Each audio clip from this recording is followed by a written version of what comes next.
Hello everybody, this is Stefan Molyneux from Free Domain Radio. This is True News.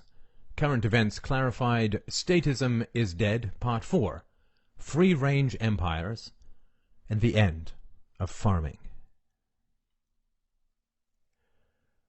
We all know the names of the ancient empires. These are the BC empires, the Persian, the Assyrian, the Babylonian, the Sumerian, and so on. All rise and fall in more modern times. We have, of course, the Macedonian, Roman, Byzantine, Parthian, the Mongols, the Ming dynasties, the Guptas, and so on. These are all empires which rise and fall. And at the end of this video, you will know why. Modern empires, from the Middle Ages onwards, the late Middle Ages, the Ottoman, the British, the Romanov, and so on, the American Empire, lasting from a little under 500 to a little over 5 years. These empires rise, and then they fall. What is the cycle of empire? It's relatively simple, actually. Certain liberties are either purposefully or inadvertently granted to citizens.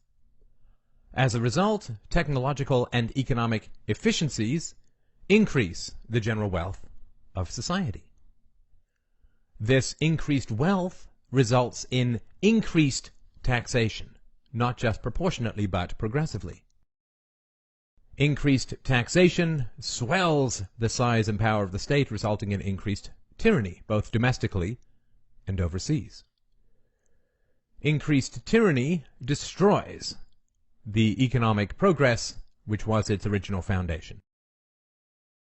Rinse and repeat over and over again throughout history until we discover and achieve something different.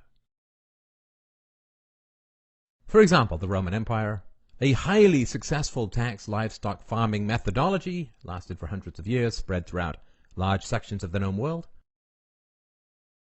The spread of Roman law and economic progress, they made a desert and called it peace.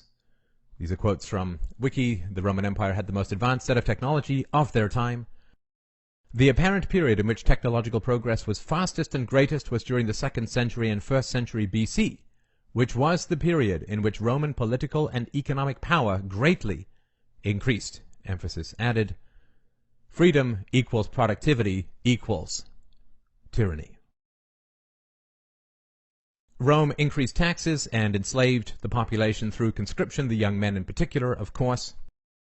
Because of the communications and technology of the time, they could really only tax in cities, and this, of course, drove the young out into the country to escape conscription and increased taxes. What this did, of course, is that the Roman leaders, the Roman ruling class, had to substitute paid mercenaries for warrior slaves at the same time as their tax base was diminishing as people fled the cities. So the taxes diminish, the costs increase, and you can only debase the currency to a certain degree and borrow money to a certain degree, as we are seeing in the US now. So eventually you run out of money, you can't pay your mercenaries, and they come and collect their bills by sacking your empire. And that is the cycle. Freedom equals productivity equals taxation equals collapse. Here's a metaphor for you. Hopefully this will help make it clearer.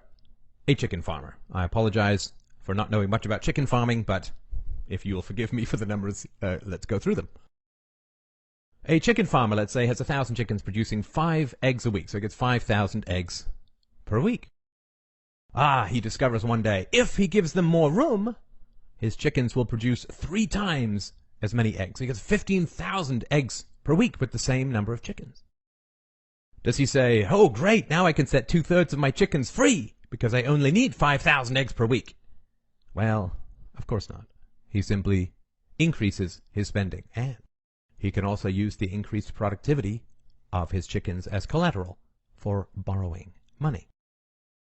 Same is true with car production. When Henry Ford flips over to the assembly line Model T production, he's able to double the wages, produce far more cars. Does he say, well, I can produce 4 times as many cars, so I'm going to shut down 75% of my factories? Of course not. The same is true with car production, chicken farmers, and governments.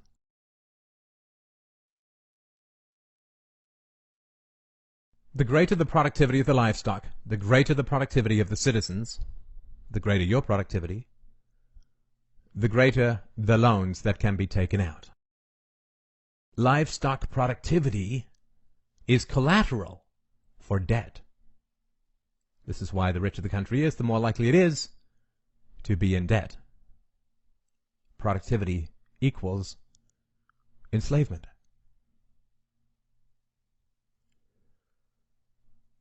The taxed livestock farmer.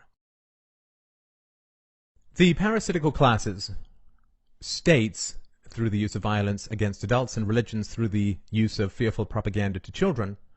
So the parasitical classes and their beneficiaries either accidentally or purposefully provide certain economic liberties for their livestock. Property rights, freedom of association and mobility, breaking up of medieval guilds, the granting of the rights of usury or lending for interest, and so on. The resulting economic boom provides some material benefits to the livestock, to be sure, but provides enormous profits for these parasitical classes, which grow exponentially. Thus, freedom always fuels tyranny. This is the foundational problem with statism. Sustained growth, you see, is impossible in a statist society. Economic growth inevitably funds massive increases in the size, power, and violence of states. The American empire results from American capitalism in the 19th century. The British Empire resulted from the agricultural and industrial revolutions, in particular cotton from the colonies processed in the northwest of England. The British Empire was founded on cotton. And, of course, cultures or countries are always very keen on free trade as long as it is in areas that they are already dominant in. So they spread free trade in certain areas, but not in others. The Egyptian Empire, if we go back in time, resulted from the efficiency of written languages, what they invented, and agricultural innovations. This is the paradox or the problem of statism. State-based societies' additional productivity always further enslaves the livestock. Closer to home, or more recently, what about the computer revolution? The most recent revolution has been the technological revolution, which provides jaw-dropping benefits. Business and engineering modeling, CAD, CAM, spreadsheets, business plans. Instantaneous and free worldwide communication, unthinkable. Vastly reduced bureaucratic or paper-shuffling costs for private businesses. Just think of Walmart. Every time you check something out, an order goes to a manufacturer to replace it. Amazing. Reduced need for secretarial and support staff, photocopying, on-screen video and text editing, email attachments, digital media. The list goes on and on. Show us the money. All prior revolutions resulted in huge wealth. The agricultural revolution, 5 to 10 times more crops. The industrial revolution, income for workers doubled in 32 years, real wages. The assembly line revolution, Ford doubled the wages of people within a year or two. Large income increases. So why has real income stagnated and declined since the onset of the technological revolution? Because the size and power of governments has soaked it all up, has increased so dramatically. Why have debts increased so enormously, government debts, since the technological revolution? Because governments have soaked it all up. Productivity equals tyranny. Freedom always feeds tyrannies in a statist society. If you want to understand the violence of the 20th century in a nutshell, it goes like this. The vast increases in social wealth that resulted from the agricultural and industrial revolutions created massive governments armed with terrible weapons. Freedom equals wealth equals tyranny. The world wars, not genocides but democides, death by government, of the 20th century, hundreds and hundreds of millions slaughtered, were only possible because of the economic productivity of the 17th to 19th centuries. You cannot have world wars without economic productivity.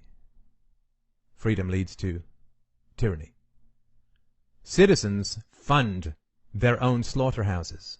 The productivity of the private citizen funds the size and power and terrifying weapons of the state. Citizens fund their own slaughterhouses just like cattle do. In statist societies, additional freedoms always lead to greater tyrannies.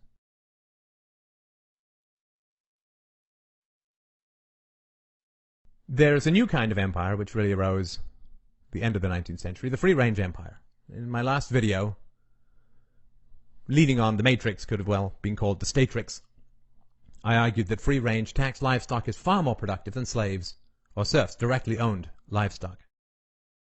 The American empire runs along the same principles, which is exactly what you would expect.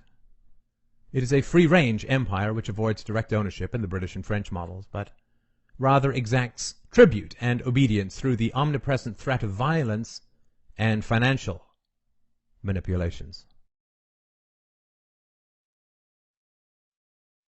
This is like the mafia charging protection money rather than taking over local businesses.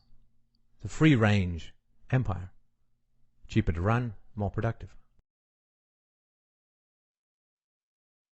The United States empire will collapse because that is the endless cycle of statist societies. Freedom equals wealth equals war, internal or external to the country, equals collapse. With this knowledge, this certain knowledge, and hundreds of empires with which we can see this cycle repeating over and over, we can begin to design a truly free society. A non-statist, a state-free society. Yes, I know it seems hard. I understand. It seems crazy. But such revolutions have been achieved before. We now have very few countries which allow for direct slave ownership. We have free-range livestock, not directly owned livestock. That's progress. Now we go from free-range to free. If you want to know at least my thoughts on how this can be achieved, free books on my website, PDF and audiobooks, Everyday Anarchy and Practical Anarchy, freedomainradio.com/free. I'm telling you, we can avoid this endless, violent, and destructive cycle of liberties leading lambs to slaughter. Thank you so much for watching. As always, for more on the philosophy of personal and political liberty, please visit freedomainradio.com. All the free goodies on the planet, thriving online community of people taking on the challenge of pursuing philosophical freedom in their own lives, spreading the truth and reason through example and argument. Thank you so much for watching. I will talk to you soon.